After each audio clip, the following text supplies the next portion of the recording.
ये हमारी तपस्या चल रही है, ऊर्ध्वाहु तपस्या चल रही है, अनुष्ठान चल रहा है जी।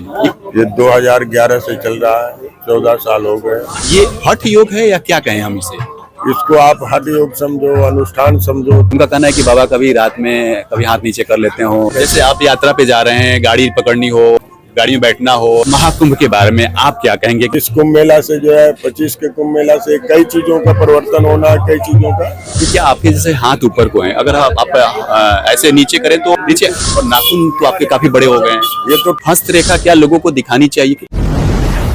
फिलहाल हम प्रयागराज महाकुंभ में हैं और राधेपुरी बाबा के आश्रम में पहुंचे हैं यहाँ पे, और इस महाकुंभ में बाबा आए हैं जो पिछले 14 साल से आप देख सकते हैं। ये जो एक हाथ है ये एक हठ योग है कि पिछले 14 साल से ये जो हाथ है ये केवल ऊपर ही रहता है, और इसकी वजह से आप वहाँ देख सकते हैं नाखून कितने बड़े बड़े हो गए हैं। तो हम बाबा से ही बात करते हैं और समझते हैं कि आखिर ये क्या कारण है कि पिछले 14 साल से बाबा अपने हाथ को ऊपर रखे हुए, एक हाथ ऊपर की तरफ है और नाखून भी काफ़ी ज़्यादा बड़ा हुआ है।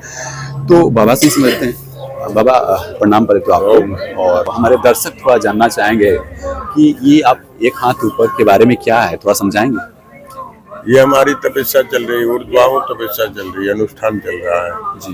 ये 2011 से चल रहा है, 14 साल हो गए। हमारा स्थान जो है मध्य प्रदेश में, उज्जैन कोटा रोड में, आगर मालवा आनंद धाम आमला में हमारा आश्रम है। ये कब तक चले बाबा? अब ये आगे गुरु महाराज की परमात्मा की दया, क्योंकि ये हमारी तपस्या चल रही विश्व शांति कल्याण के लिए, जन कल्याण के लिए चल रही है। तो ये हठ योग है या क्या कहें हम इसे? इसको आप हठ योग समझो, अनुष्ठान समझो, तपस्या चलो समझो, क्योंकि ये आज से नहीं चल रही है। ये जब से सृष्टि का प्रादुर्भाव है तभी से इस तपस्या चल रही है। अनुष्ठान जब तक जो है हमारे गुरु मूर्तियां ऋषि मुनि सब करते ही आ रहे हैं। लेकिन देखिए बाबा, क्या होता है कि जब सामाजिक कार्य करेंगे या कोई भी, सीता मैया पे भी लोगों ने उंगली उठाया था, तो मैंने भी आपका वीडियोस देखा, तो उसमें कुछ लोगों ने कहा कि बाबा क्या है कि ये 24 घंटा और 12 मास हाथ ऊपर करके रखना संभव नहीं है। तो उनका कहना, जो लोग हैं समाज में, कुछ लोग ऐसे लोग होते हैं जिनको हर चीज़ों में डाउट या शक होता है, तो उनका कहना है कि बाबा कभी रात में कभी हाथ नीचे कर लेते हो, तो ऐसे लोगों के बारे में कैसे भ्रम दूर करेंगे? भाई ऐसा है, ये आज से नहीं चल रहा है। बिल्कुल सतयुग में भी ऐसा था। बिल्कुल था। जब आप अच्छा कर्म करेंगे, परस्वाद का काम करेंगे, सतमार्ग के काम करेंगे, तो नाना प्रकार की वैभव आएंगे, नाना प्रकार की बातें आएंगी। बिल्कुल। तो अपन को उसको नहीं ध्यान देते हैं, अपने कर्म को ध्यान देते हैं कि हमारा कर्म क्या है। ये मानव नहीं पाया तो किस लिए पाया, महात्मा बने तो किस लिए बने। बिल्कुल। ठीक है, इसलिए हमारा काम है कि जब तक हम, क्योंकि महात्मा बने काय के लिए बने, धर्म के लिए बने, सनातन धर्म के लिए बने, देश के लिए बने। ठीक है, जो साधना है उस पर ध्यान देना है। हाथी चलती है, कुत्ते भोगते हैं, वही वाली बोलते रहे, उससे हमें मतलब नहीं है। जैसे आज देखो, जैसे आपने कहा कि राम जी थे, सीता मैया पे भी लोगों ने इल्जाम राम पे कितना अंजाम लगाया लोगों ने, सीता माता पे कितना अंजाम लगाया। बाकी जो सत्य है वो सत्य रहता ही है, वो सत्य कभी मिटता नहीं है।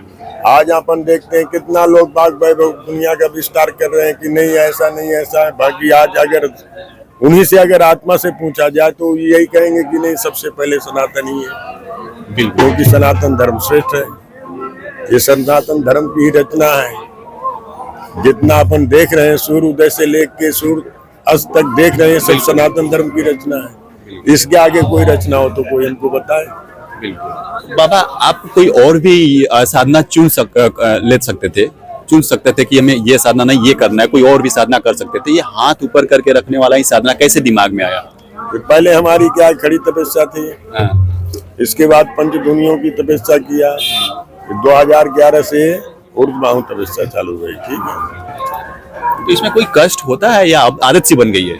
इसमें क्या है कि अपन अगर अपने लिए करेंगे, अपने लिए करेंगे, अपने परस्वार्थ के लिए करेंगे तो उसमें कष्ट होगा, परेशानी आएगी। अपन अगर पराई के लिए करेंगे, परस्वार्थ करेंगे, ठीक है, निस्वार्थ रहेगा चीज। अगर स्वार्थ रहेगा तो दुखदाई होगा। और निस्वार्थ करेंगे, परस्वार्थ के लिए करेंगे तो कोई परेशानी नहीं आएगी। उसमें क्या परमात्मा अपने को साथ देगा। ठीक है, इसलिए कोई भी कर्म करना है तो अपन को निर्छल होकर के परमात्मा के लिए करना है, अपने लिए नहीं करना है। अगर अपन परस्वार्थ करेंगे, संसार का भला करेंगे तो अपना भला तो साथ में है ही है। ठीक है, बाबा जैसे आप शौच वगैरह जाना हो या कहीं यात्रा करना हो, उस समय आप अभी तो आप बैठे हैं तो हाथों को बांध लिए, एक सहारा मिला है। जब तो क्या है, सहारा के लिए बांधे रहते हैं। नहीं क्या है कि हमारा जैसे आप यात्रा पे जा रहे हैं, गाड़ी पकड़नी हो, गाड़ी में बैठना हो या फिर हमारा हाथ ऐसे ही रहेगा, ऐसे ही रहेगा। ऐसे ही रहेगा। क्योंकि लोगों ने ये भी पूछा कि आप उनसे पूछिएगा गुरुजी से कि जब आप गाड़ी में बैठते होंगे तो कहीं दिक्कत ऐसे क्योंकि टच करेगा। हम तो लोग बागों से यही कहते हैं कि जिनके अंदर भ्रम हो तो 2, 4, 10 दिन, महीना खान हमारे पास में रहे, रात दिन हमारे पास में रहे, जैसे हमारे भगत रहते हैं, तो उनको अपने आप मालूम पड़ जाएगा कि वास्तव में क्या है। ये हमारे कहने से कुछ भी नहीं है। अच्छा, इस महाकुंभ के बारे में आप क्या कहेंगे? क्योंकि अलग अलग साधु संतों ने अपनी राय रखी है, तो ये जो महाकुंभ इतने सालों बाद आया है और हर 12 साल में भी आता है, ये कुछ खास स्पेशल है, तो इसके बारे में आपकी क्या राय है? ये महाकुंभ जो है कई सालों का, कई वर्षों का आया है और इसमें बहुत विस्तार है। जो पहले कुंभ मेला थे उनमें और इसमें जो है बहुत परिवर्तन है, ठीक है। और इस कुंभ मेला से जो है 25 के कुंभ मेला से कई चीजों का परिवर्तन होना, कई चीजों का प्रभाव होना, ठीक है। अच्छा, आपके हिसाब से जो हस्तरेखा, एक सवाल और भी है, लोगों के मन में है और सबके मन में होता है, हस्तरेखा क्या लोगों को दिखानी चाहिए? क्योंकि थोड़ा अलग है सवाल, लेकिन मन में है लोगों के। इसका जवाब साधु संत ही दे सकते हैं और आप जैसे साधना कर रहे हैं, तपस्वी हैं, तो क्या हाथों के लकीर जो है उस पर विश्वास रखना क्या सही है और लोगों को दिखाना चाहिए? नहीं, इसको तो हम गलत मानते हैं। कर्म होना चाहिए। सबसे पहले क्या, ये कर्म भूमि है, कर्म भूमि में आके अपना कर्म करेंगे। कर्म जब करेंगे तो कर्म के साथ में क्या रेखाएं भी लागू हैं, कर्म भी, सब चीज लागू है। इसलिए अपन को क्या कर्म को ज्यादा ध्यान देना है। जो हमारा इस कर्म भूमि में आए, हमारा कर्म क्या है कि सत्य बोलना, सत्य खाना, सत्य रहना, सत्य बिछाना, सत्य ओढ़ना, किसी को बुरा नहीं कहना है, किसी का भला वो नहीं करना है, अपन को भलाई भलाई देखना है। तो अपने जब सतमार्ग में अपने कर्म में लगे रहेंगे तो अपने आप अपन आगे बढ़ जाएंगे, ठीक है। अब आखिरी सवाल आपसे पूछूंगा कि क्या आपके जैसे हाथ ऊपर को हैं, अगर आप ऐसे नीचे करें तो, क्योंकि आदत सी हो गई, 14 साल से हैं, नीचे नहीं आएगा, करें तो नहीं आएगा, खाली ये इतना आएगा। अच्छा, कितना आएगा? इतना आएगा। ये अभ्यास कर लीजिए, प्रैक्टिस से जो ऐसे हो गया है वो इससे नीचे नहीं आ सकता।